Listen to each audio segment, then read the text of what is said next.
Imaginez un monde où des enfants possèdent des capacités si extraordinaires qu'elles défient les lois de la science. Télékinésie, télépathie, clairvoyance et j'en passe. Et tout ça serait évidemment documenté non pas dans un film de science-fiction, mais bel et bien dans la réalité. On va avoir des histoires troublantes de jeunes prodiges qui surgissent et qui défient le rationnel et captent l'attention des chercheurs. Dans cette vidéo, on va donc plonger dans un phénomène très peu connu et très peu médiatisé, mais surtout ultra intéressant, les enfants super psychiques de Chine.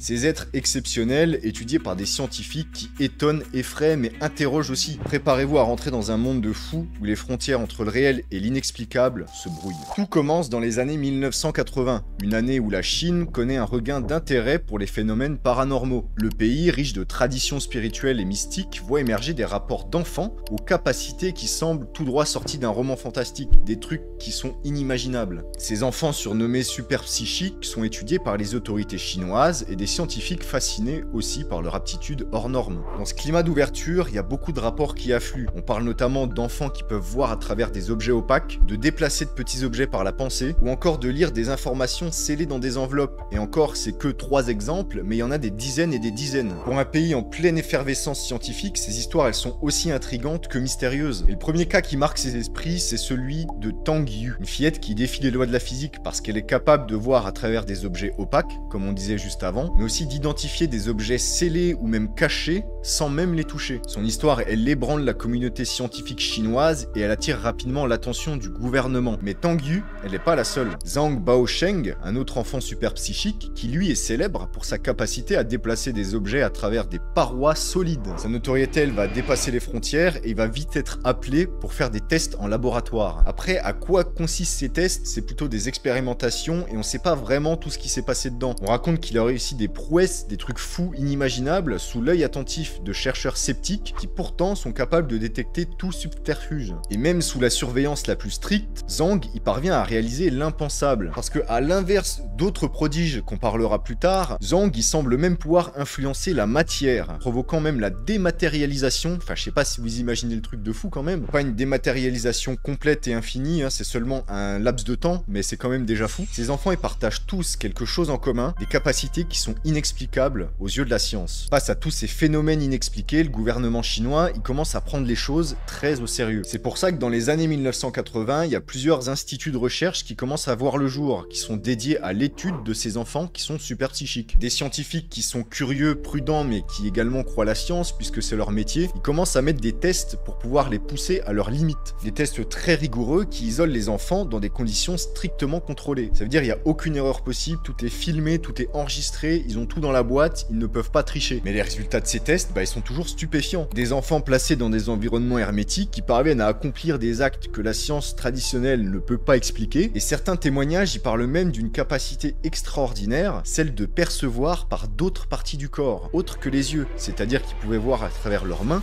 à travers leurs pieds, leurs oreilles, un truc qui défie carrément notre compréhension traditionnelle de la vision. Et quand le gouvernement chinois il commence à voir le potentiel de ces enfants, il commence à envisager des applications pour ces capacités, que ce soit dans les domaines scientifiques, militaires ou encore médical. Certains ils pensent même que l'armée chinoise à un moment a pu s'intéresser à ces cas, dans l'espoir de développer des capacités psychiques stratégiques qui seraient évidemment affectées à la guerre. Alors comment expliquer toutes ces capacités extraordinaires? Évidemment il y a plusieurs avis et il y a plusieurs théories qui émergent. Selon certaines hypothèses, ça serait que les enfants ils exploitent une partie encore inexplorée du cerveau humain. Certains scientifiques qui sont complètement fous devant ce truc, ils se disent que en fait ils vont utiliser une partie du cerveau qu'on connaît pas encore. Ils pensent que cette partie du cerveau, la majorité des gens, elle arriverait jamais à l'activer. Et c'est pour ça que ces enfants, en réussissant à l'activer, ils arrivent à avoir tous ces pouvoirs. Il y a d'autres théories qui se penchent évidemment sur quelque chose de plus logique qui serait la génétique. Ces enfants, ils auraient des mutations spécifiques qui leur conféreraient des compétences uniques. Il y a certains chercheurs qui évoquent même la possibilité que l'ADN de ces enfants ait été modifié par une transformation que certains scientifiques ils appelleraient des mutations évolutives, ce qui marquerait une nouvelle étape de fou dans le développement de l'espèce humaine en fait. Ces hypothèses thèse, bien que complète et plutôt intéressante, elles permettent pas d'expliquer tout ce qu'on peut voir. Parce que à côté de ces explications scientifiques, il y a évidemment des théories beaucoup plus mystiques qui vont se mettre en place. Selon certaines traditions spirituelles chinoises, ces enfants, ils arriveraient à maîtriser l'énergie du Qi. Alors le Qi, qu'est-ce que c'est? En fait, c'est une force vitale invisible que certains maîtres spirituels seraient capables de canaliser et de maîtriser. Donc on retrouve cette énergie qui est plutôt bien connue en Chine, et dans les temples et les écoles du Qigong, on enseigne depuis des millénaires que l'esprit humain est capable de choses insoupçonnées, pour peu qu'il sache se connecter à cette énergie subtile. En tout cas, moi je pense qu'une chose est sûre, c'est que on n'a pas découvert tout ce qu'on pouvait faire avec notre cerveau, et cette théorie, elle peut peut-être tenir la route. Mais il y a encore d'autres théories qui vont encore plus loin, et qui pensent que ces enfants, ils arriveraient à découvrir des univers parallèles, voire des dimensions parallèles dans lesquelles ils pourraient aller. Selon certains chercheurs, il existerait même des plans de réalité qui nous échappent, mais qui pourraient être accessibles à certains individus dotés de capacités spéciales, comme ces enfants, on est en plein dedans, où dans cette vision, les enfants super psychiques, ils seraient des sortes de passeurs entre le monde visible et des dimensions invisibles, d'autres réalités, ou je sais pas encore quoi, que nous on pourrait mais jamais percevoir, parce que nos sens, ils sont limités. Et pour ces chercheurs, ces enfants, ils démontrent bien que la perception humaine, elle pourrait être bien plus complexe que ce que la science actuelle peut comprendre. Bien sûr, face à tous ces récits fascinants qui donnent envie de rêver, la communauté scientifique internationale,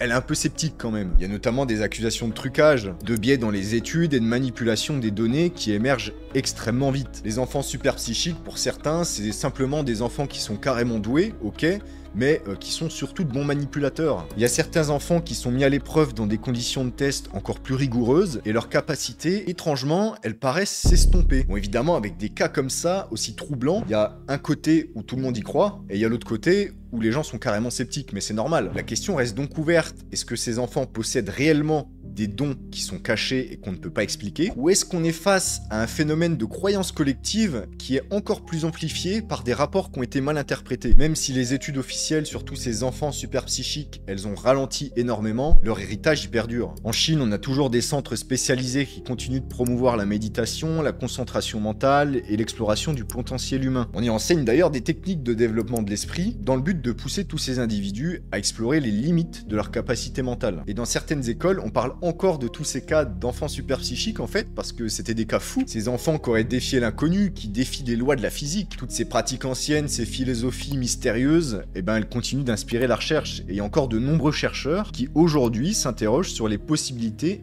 inexploitées de l'esprit humain. Après avoir appris tout ça, on peut toujours se poser la question, est-ce que ces enfants, ils étaient dotés de capacités extraordinaires et hors du commun? Ou alors on est sur le fruit d'une imagination collective qui a été amplifiée, notamment par beaucoup de rapports qui ont peut-être été mal compris ou mal expliqués. En tout cas, quelle que soit la vérité, que ça soit vrai ou faux, que ces enfants aient vraiment existé, ont vraiment eu des pouvoirs ou tout ce que vous voulez, ça nous rappelle à quel point notre mental, l'esprit humain, il est inexploité. On connaît pas tout, on sait pas où on peut aller, jusqu'où on peut aller, nos limites, en fait, il y a un gros flou là-dessus. Et la science, sur ce sujet, tous les jours, elle découvre de nouveaux horizons. Et c'est super, parce que peut-être qu'un jour, quelque chose qu'on pense inimaginable à l'instant même, ça sera une réalité du quotidien. En fait, de notre quête pour comprendre tous ces mystères, on en vient à nous poser des questions sur nous-mêmes. Peut-être que chaque être humain y détient un potentiel caché complètement incroyable que personne ne pourrait avoir. Un accès à des dimensions encore inconnues de l'esprit. Peut-être que tous ces enfants super psychiques de Chine, ils sont pas des cas hors normes, mais seulement un exemple de tous les mystères inexpliqués qu'il y a dans ce monde. Que nous croyons ou pas en ces phénomènes, nous rappelle que l'humanité